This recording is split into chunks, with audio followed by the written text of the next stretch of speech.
அனைவருக்கும் வணக்கம். இன்றைக்கி நம்ம பார்க்க போகிறது மல்லி பொங்கலுங்க. கொத்தமல்லி வச்சு அரைச்சி நம்ம பொங்கல் செய்ய போகிறோம். இந்த பொங்கல் ரொம்பவே சுவையாக இருக்கும்.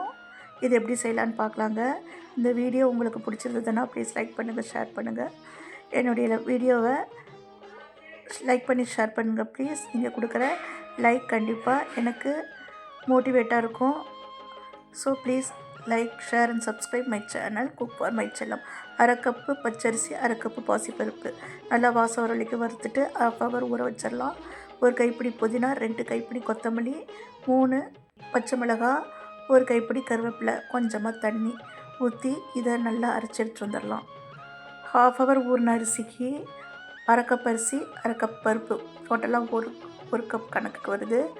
அதுக்கு 3 கப் தண்ணி, 1 கப் மல்லி புதினா அரைச்ச தண்ணி அப்படியே எடுத்து ஊற்றிடலாம். ஊற்றிட்டு இதுக்கு தேவையான அளவுக்கு உப்பு போட்டுடலாம். போட்டுட்டு அடுப்பை நல்லா உப்பு போட்டு கலந்துருங்க. ஸ்டவ்வை மீடியமில் வச்சுட்டு ஒரு 6 விசில் விட்டுருங்க. அப்போ தான் நல்லா குழஞ்சி வேகும். இப்போ நம்ம விசில் ப்ரெஷர் போகட்டும். அதுக்குள்ளே நம்ம தாளிப்பு கொடுத்துடலாம்.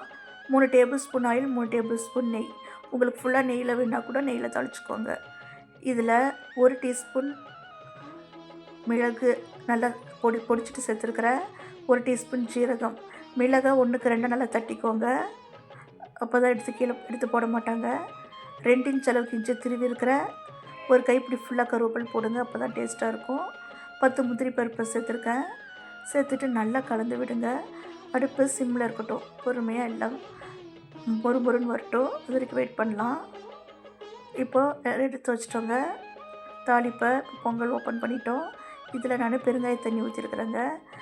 ஒரு மேஷர் வச்சு நல்லா மசிச்சுக்கோங்க. நல்லா கரண்டி இருந்தால் கூட அது வச்சு நல்லா மசிச்சுக்கோங்க. மசிச்சுட்டு ஒரு அரை கப் தண்ணி, கொதிக்கிற தண்ணியை இப்போ இதில் நம்ம சேர்த்துட்டோம். சேர்த்துட்டு நல்லா கலந்து விடுங்க. இப்போ தாளிப்பை நம்ம சேர்த்துடலாம். பொங்கலில் சேர்த்துட்டு அதையும் நல்லா கலந்து விட்டுருங்க. 1/4 கப் ரவையை இதில் சேர்த்துடலாம். இப்போது சேர்த்துட்டு அதையும் நல்லா கலந்து விட்டுட்டு மூடி விட்டு ஒரு 5 மினிட்ஸ் கழித்து சர்வ் பண்ணுங்கள். இதுக்கு சட்னியோ சாம்பார் கூட தேவையில்லைங்க. அப்படியே வெறும் பொங்கலாகவே அவ்வளோ சூப்பராக இருக்கும்.